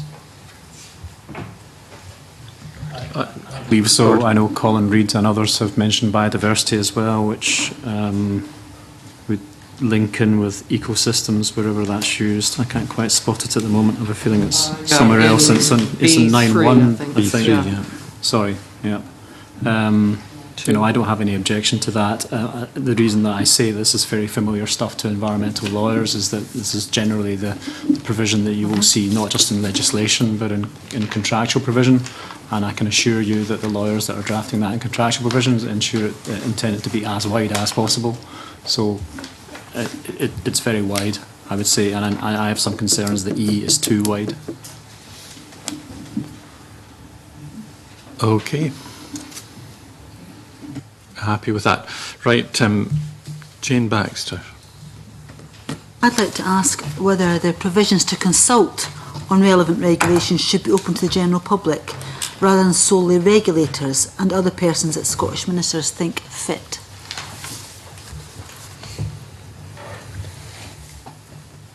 Gordon McCress again. Well, that makes that simple, yes. Lloyd Austin. Same answer as with relation to the consultation question that Jim Hume asked. Right, okay. Susan Love, any points there? No, you're happy with that? Okay. In that case, we'll move on to the next question. Angus MacDonald. Thanks, Convener, and apologies for not being here for the start of the session. There's an issue that had to be dealt with. Following on from Jane Baxter's question regarding the consultation on relevant regulations on environmental activities, does the panel consider that regulations should be brought forward subject to the affirmative procedure to allow for detailed scrutiny? Gordon McCraith. Yes. I mean, there's no question that this is talking about entirely rewriting the environmental corpus of law, and I think again Colin Reid in his written evidence makes the compromise point that if not all of this, if not all of these sets of regulations might not be a good use of the parliamentary time when they do get down to a technical level of detail, there's no doubt that the very first set of regulations absolutely should be. And this is looking at just how this is all going to work for the entire country, and the idea that that should be subject to simply being laid before Parliament and subject to a negative resolution, I think is a difficult one to cope with. Andy Miles, and then Graham Hutchin. Very simply to say that I completely agree with Gordon McCraith's comment there. Yes, this should be a subject to an affirmative procedure. This is a very important set of guidance. Be a good idea to have more MSPs and more time for as well. Perhaps. I said that all last week, Mr. Convener. Sorry. Well, if the one message I can leave the committee with, it would be in total agreement with what Gordon said. I think the subsidiary legislation is where the real detail is, and the real impact on what we're about happens, and we need to scrutinise that as fully as we have done the first part of the bill. Okay. Mark Williams, just agreeing. Completely agreeing. Yes. Thank you. That's a degree of unanimity here, by the sounds of it. Okay with that, Angus? Right. Looking at the powers of enforcement, how's this package of provisions to work in practice? What does it mean for whisky, aggregates, farming, where multiple permits for different regimes might be required across the business? How will companies who operate multiple sites be affected? And are witnesses content that SEPA will be consistently applying the licensing and regulation across all the sites? Mark Williams. Of Scottish Water here, we obviously have a vast number of sites out across Scotland that are subject to regulation through SEPA, through permitting, under both the water and the waste regimes, and often on the same site. One of the areas we've been quite keen on supporting is the idea of integrating these things together so we can have a more simplified approach to managing the interaction with SEPA and understanding more clearly how things are going to go forward around there. That's going to be about how do we work with SEPA to say, well, how will this work in our industry for example, a site that has discharge licensing and waste management facilities on the on the same location. So, I say we're supportive of the approach, and we need to see how that's going to work in reality by working jointly with SEPA on that. There are examples of where we have done single permits covering multiple sites. We've introduced a regime of licensing of all of our networks that cover multiple outfalls and assets within a large geographical area. And these things can work, but they do take a lot of time, a lot of attention to make things happen there. So in broad terms, we are supportive of that approach, and would look to work with, and we are working further with SEPA to understand how that can happen in our sector. Thank you. Graham Hutchin. Similar lines, I think our industry is quite keen to look at integrated permitting in detail. I think the one note of caution I would ask the committee to consider would be that what we don't want is IPPC light. So putting on extensively complicated pieces of legislation that are suited for large operators, and then applying that to small, low-risk units about the country. I think it's got to be appropriate and proportionate in terms of those single permits that are there. But in general principle, we fully support this simplification of the permitting. And in addition, looking at corporate permits, so that when you're coming in to look at an environmental management system for a business, you don't have to visit 6 or 7 sites. The corporate process is the same on every site. Not the environmental impact, but certainly the system. So, Alan Bowie. Yes, obviously we reiterate that point there. We have a lot of small businesses. We fear that if the heavy hand of the corporate big businesses is landed on the small business, we will just go into meltdown. What we're seeing actually, and due credit to SEPA, is that they're looking at catchment policy, they're looking at working with farmers, and I think credit there, they're listening and they're implementing a simplified scheme. Conscious that regulation still has to apply, and that's the crucial bit. So just reiterate what Graham was saying on big corporate. Andy Myles. I would agree that there is a good deal of simplification going on in this section. It's been discussed, and I think that the variety of tools that are actually included in this chapter are going to allow SEPA and business to form suitable relationships. But I would stress that overall, in terms of SEPA's powers of enforcement, I would follow completely on what Graham Hutchin was saying earlier about the purpose of this being to have a lighter touch on one side with the firms that are following through and making the standards, and to allow SEPA to actually concentrate their efforts and concentrate their enforcement efforts on those who are polluting the environment or breaching the regulations. And we have questions as to whether the enforcement powers in section 12 and 15 are actually strong enough or should be strengthened in the bill, because we would like to see SEPA having the powers to get the bad guys who are distorting the markets by their activities and take them out of operation below the standards. We may be coming to some points about that, but Lloyd Austin first. Yes, I'd agree generally with the broad principles of the approach that this applies, and that it's consistent with the better regulation approach that was discussed. We put some specific details in our written submission. I'd just like to draw attention to one point, which is about making provision for the size of the monetary penalty in 16. I think we may come to court powers and monetary penalties.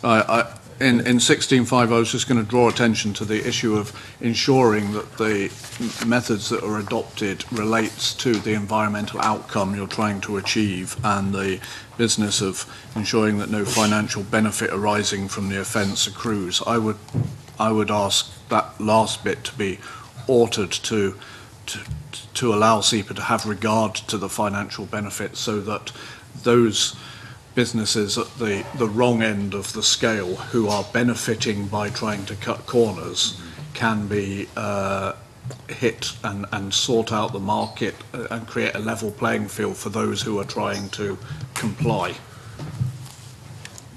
Okay, Claudia Beamish. Thank you, Convener. Could I ask if any of the people who are here have any concerns about the marine licences and how they fit in?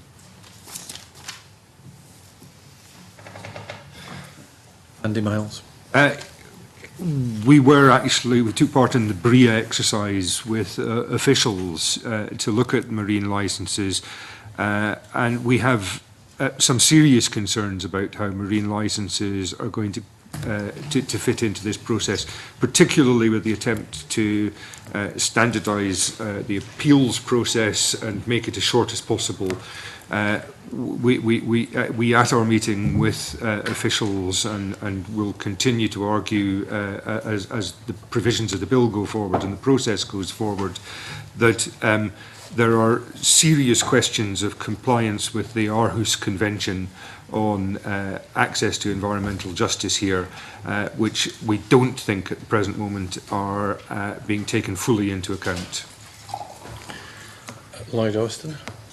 I'd agree fully with what Andy has just said, but I would add one other point, and that is to reiterate what we said in our evidence and what Professor Reid said in his evidence as well, that the marine licence appeal provisions are yet another ad hoc appeal provision, rather so that across environmental regulation and environmental legislation generally, there's a whole range of different types of appeal procedures for which different types of system apply, sometimes to the Sheriff Court, sometimes to the High Court, sometimes to Scottish ministers, sometimes to the Land Court, different procedures, different timescales and so forth. And I would simply refer to the commitment in the government's manifesto to explore the options of an environmental tribunal or environmental court to simplify all those different appeal provisions into one system. And I think carrying on making ad hoc changes before you've done that review and explored the options of a simplified one-stop shop is, an unfortunate continuation of an ad hoc approach. Gordon McCrae. Sorry, just very briefly, I think you, Kayla, would heartily endorse that. And Andy Miles? I was just going to add that, in fact, what the bill is seeking to do is to make an ad hoc change to an ad hoc procedure with the original never having actually been used so far. We don't know that the Marine Act is actually broken and the provisions for licensing and appeals, and it seems remarkably odd that we're going through a process of actually replacing it before it's even gone into operation. If it ain't broke, why are we fixing it? Well, we note these points in your evidence because I want to go on and ask, whether you're confident that SEPA has the ability to fairly determine the balance of probability in relation to proving that an offence has taken place.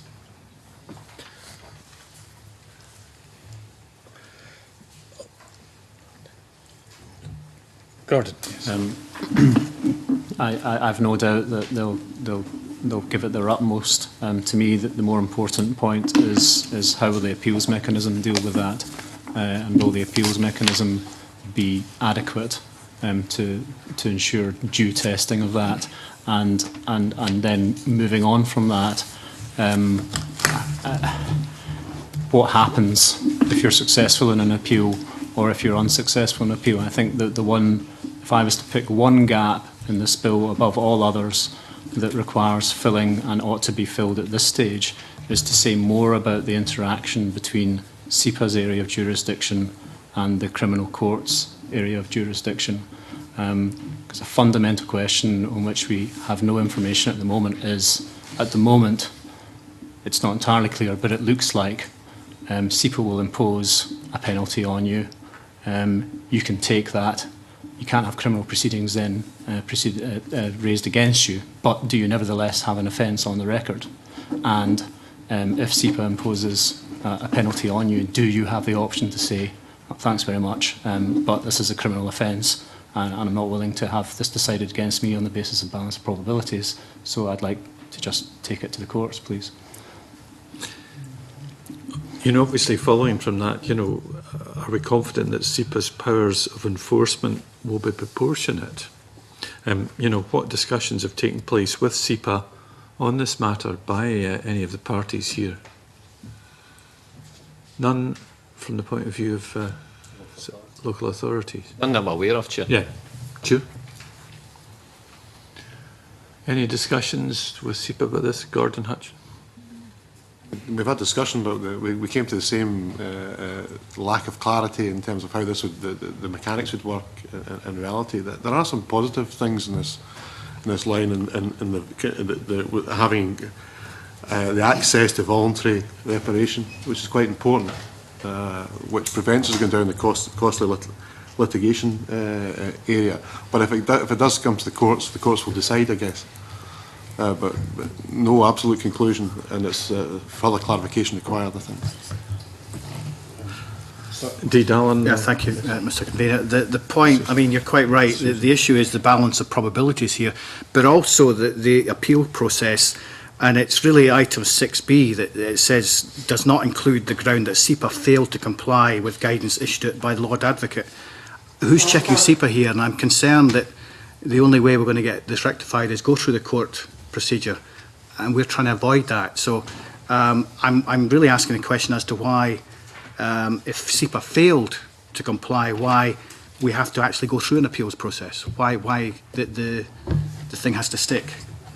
Can someone give me clarity there on that? Why? Well, we'll seek clarity, that's for sure.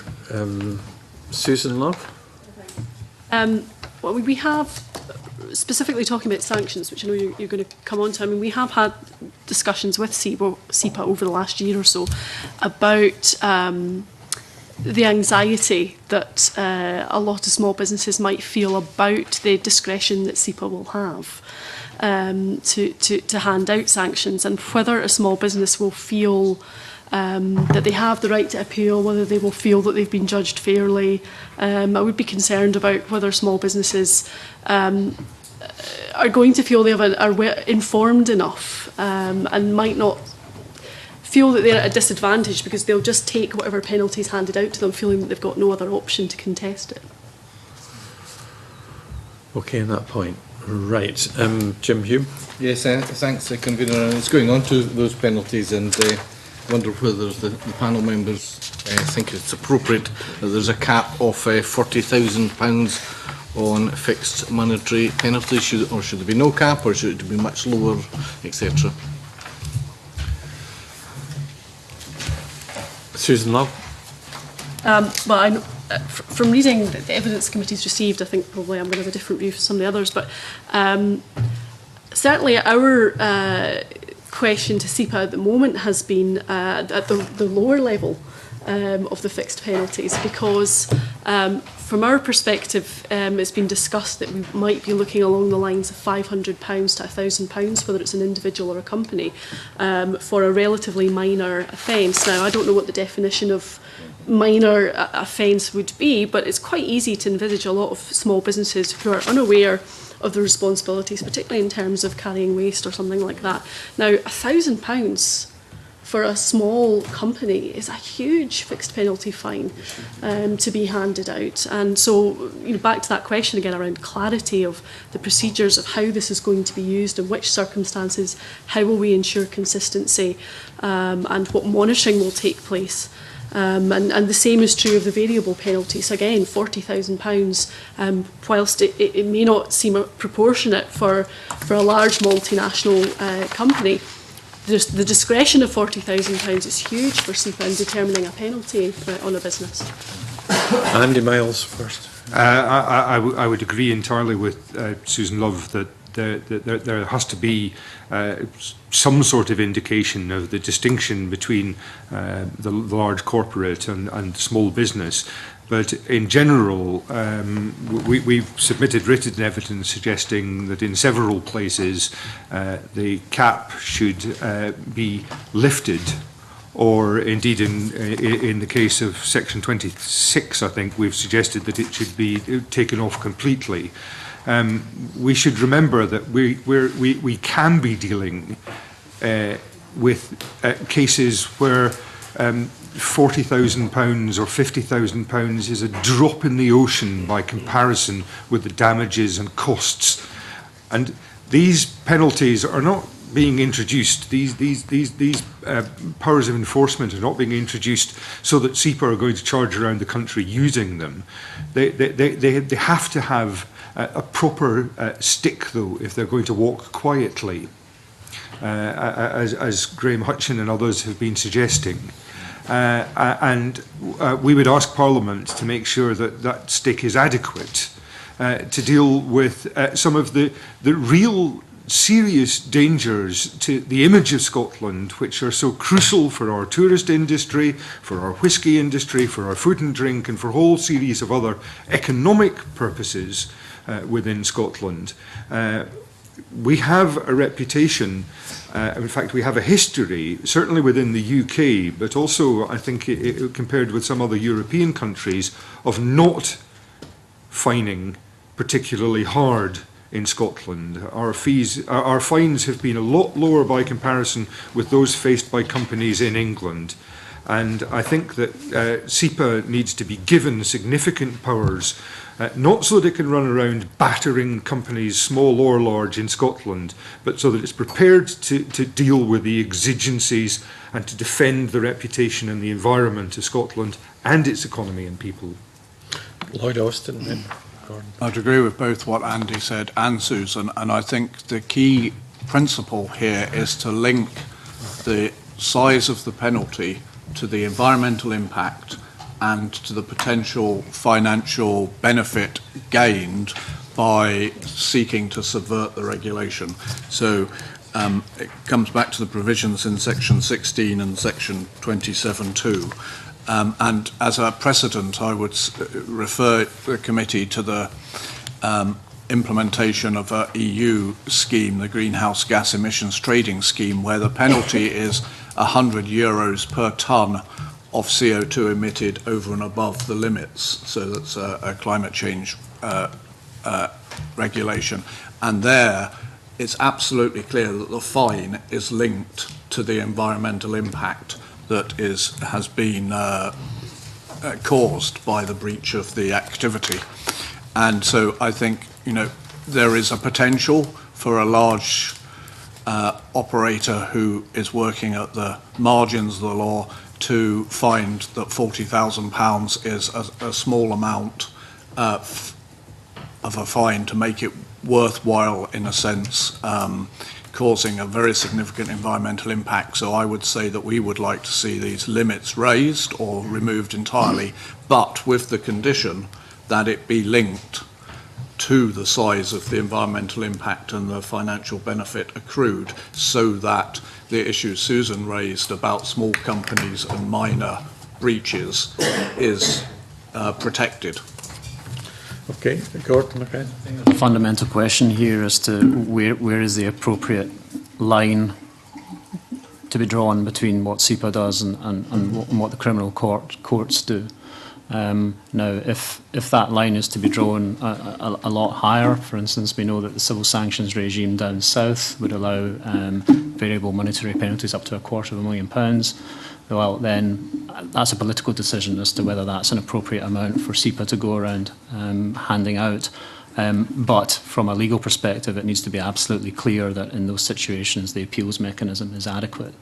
But I think there's a question as well, more interestingly, is to what extent is there a policy drive behind these reforms to see fines going up?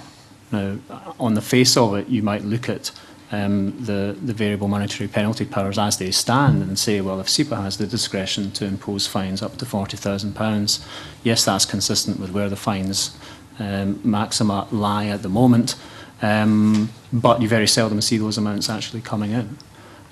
So is the intention that this will result in SEPA handing out higher fines? The financial memorandum that accompanies the bill would suggest not. It talks about fines of £3,000, which is the level that we're all fairly familiar with. So I think there are some fundamental questions here as to where the barrier lies between SEPA's remit and the criminal court's remit, and what the Parliament intends in terms of where levels of fine should fall. Mark Williams. Just maybe to, I suppose, recognise that the purpose of this is to give SEPA the tool, a greater range of tools to allow it to deliver on its functions to protect the environment, and that's understood. I suppose where we come from is this perspective that we just need to see much more clarity on the guidance to which SEPA will have to operate on the range of activities that might be subject to such a thing. But we'll also probably flag up that in the wider context of enforcement and I suppose focusing on those that are getting it wrong but can be working with SEPA to get things better. How does this sit in the sliding scale of activities and joint work we might do with SEPA on a range of other areas? So, for example, at the moment we're working with SEPA quite closely on a number of things over the next 5 to 10 years with regards to investment to improve the environment. So these are good examples of sectoral joint working with SEPA that wouldn't really, from our perspective, come anywhere near the sort of higher end enforcement, but will deliver substantial environmental improvements. So I think it's how does this sit in the broader context rather than just focus on the fines element. And Graham Hutch. Yeah. I think I would support the last statements. I think that I read this, and I may have interpreted it wrong, and I'm sure people brighter than me can help me there, is that the 40,000 max was within that civil penalty. There's still recourse to the criminal courts. So this just gives us a parameter on which to work. Whether it's 30, 40, 50, it gives a parameter for those type of fines. And if the offence was as bad as to merit further investigation and a fine above 40,000, I would expect that to go to criminal court and prosecution in the normal way. So I'm not worried about this. The actual number is up for debate, and somebody will decide what that is.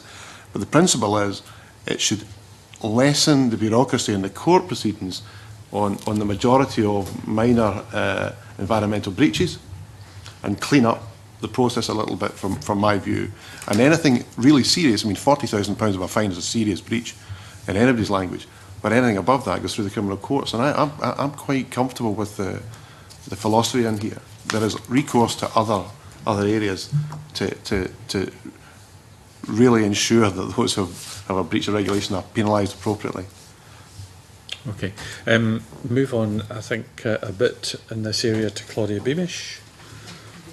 I would like to ask people to explore further the powers of the court in relation to specifically, but there may be other points as well, but specifically in relation to the proposed cap on compensation orders in criminal proceedings of 50,000 in respect of costs incurred in, and I'm quoting, preventing, reducing or remediating or mitigating the effects of harm to the environment.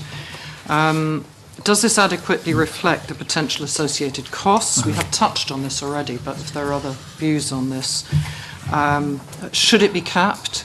And what difficulties might the courts have if they assess the benefit as greater than the maximum potential compensation order? Fairly short, sharp answers if we can, if possible. Not just picking you, Andy Myles. Short, sharp answer.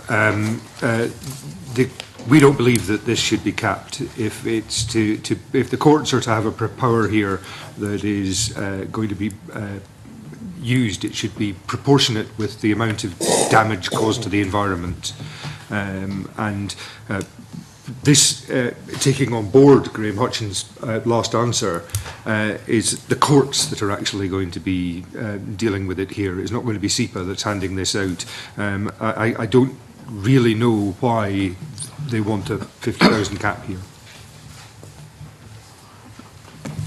Okay, that's probably answered that. Nobody else needs to say anything there. Graham Day. Okay, thank you. I would seek views on the proposed power for criminal courts to make a publicity order requiring a person convicted of a relevant offence to publicise details of the offence. In evidence the committee received from the Association of Salmon Fishery Boards, it was suggested that publicity offers a potentially greater deterrent than financial penalty because of fear over reputational harm. Aren't they right? Wouldn't having this provision focus minds? Yep. I would agree that I think it does. It's a very useful tool to be there. I think the only thing about it is that it's one of these sort of things. we're trying to promote sustainable development, sustainable economic growth. What then happens to a company which perhaps is a one-off failure, in which case then reputationally is perhaps damned forever? But I think it is a very useful tool that should be there. Anyone to add to what Andy Rooney said? Yes, Graham Hutchin. Use of the publicity order worries me a little bit. I think if you're an industry that its reputation is built on its environmental performance, and you have a breach, the publicity order could be damaging. If you're an industry that has very little regard for the environment and is working in the other end of the scale, are you really worried about publicity order? So how would it be used, when would it be used, and who would it be targeted at? This is my question. 3 questions on that one. We're looking for answers. Susan Love?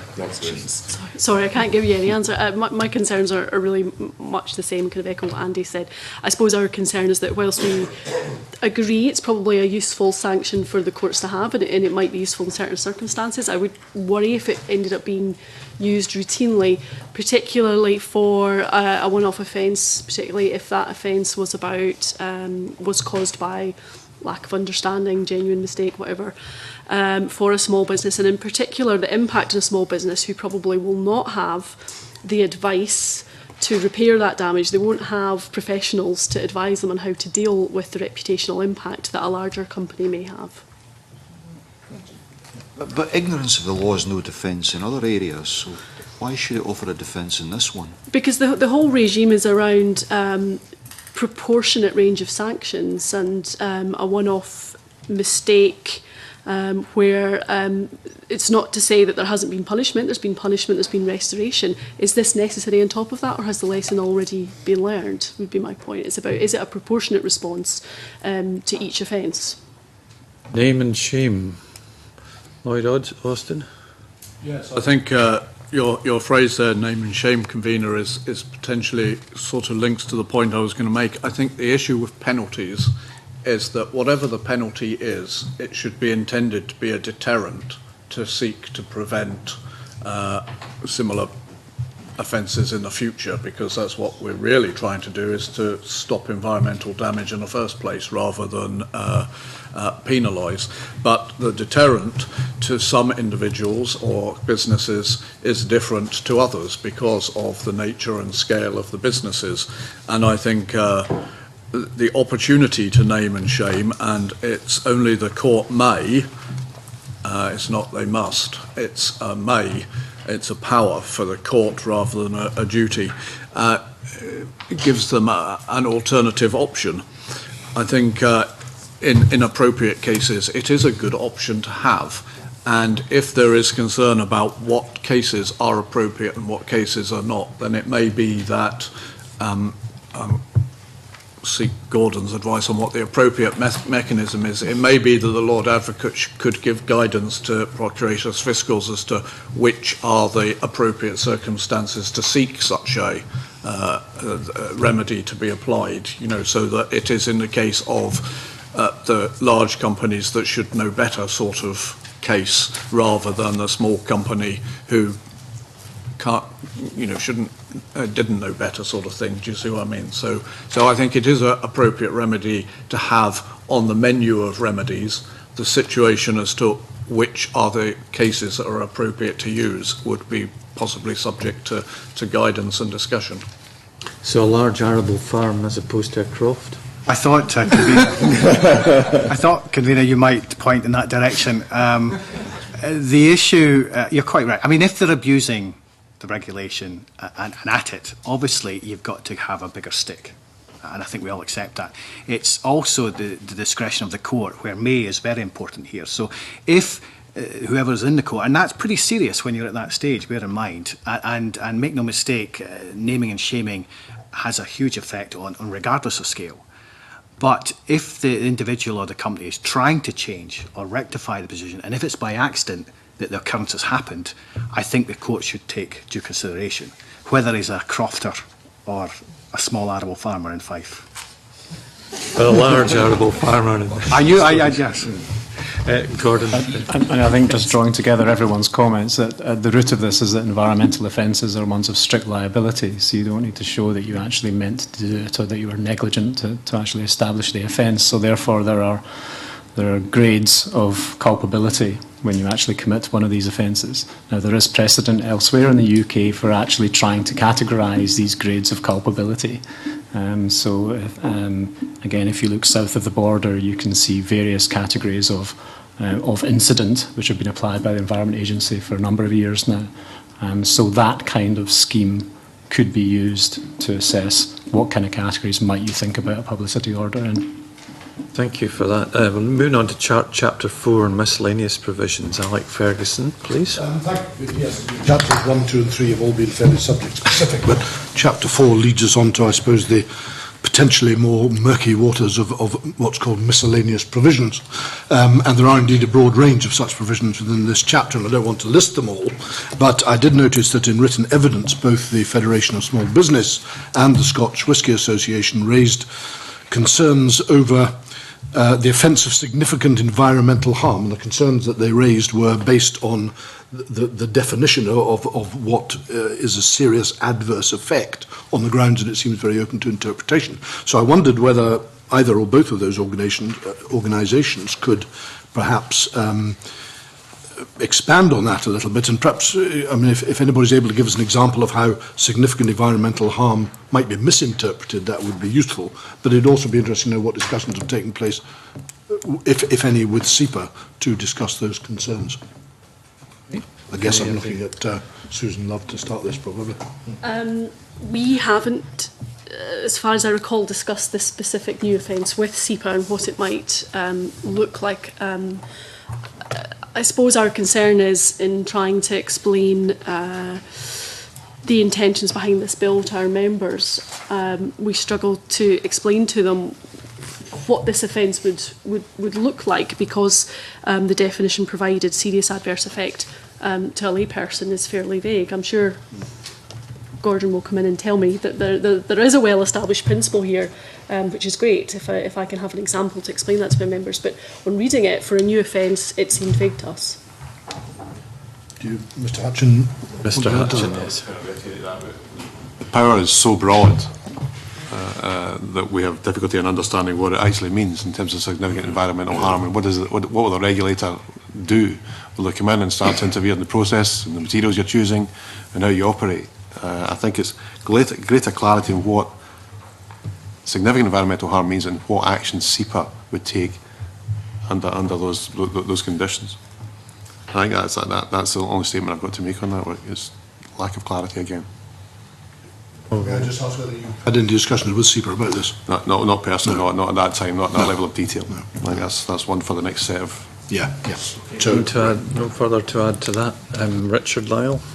Thank you, Convener. We presently have 32 councils in Scotland, and this will impact on them. And can I draw on Andy Rooney's experience, particularly in regards to what would be the day-to-day impacts on any Scottish council operation? What the day-to-day impacts on any Scottish council operations will be in relation to provisions on contaminated land, special sites, waste management authorisations and air quality assessments. Okay, maybe start with the contaminated land. First of all, that's the section 34. Contaminated land is a legacy of obviously industrial past. For some areas of ground, it may be contaminated but doesn't present too much of a problem. Where there's significant harm, whether it be to public health, the groundwater, surface waters or whatever, then there's the potential then to identify these as being special sites, which effectively puts a blight in the land.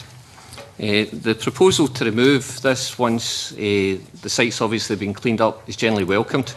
I think the only caveat I would maybe throw in that would be in terms of environmental information, and I think this was identified as well by the Law Society, that it would still appear in any property search to say what the past history was, which is only fair enough.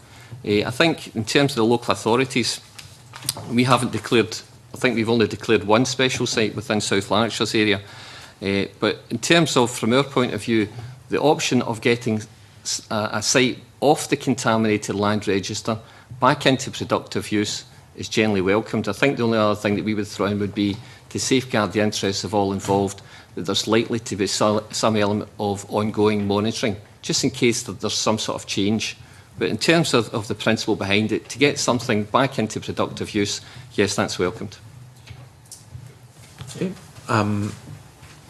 At that point, since everybody seems to be have provided us with more than enough questions to take forward to the Minister, with a lot to mull over, I'd like to thank you all for what has been a very illuminating and complex area for our discussion about the better regulation of activities and their environmental impact. So thank you all individually and collectively for what has been a most fascinating session for us.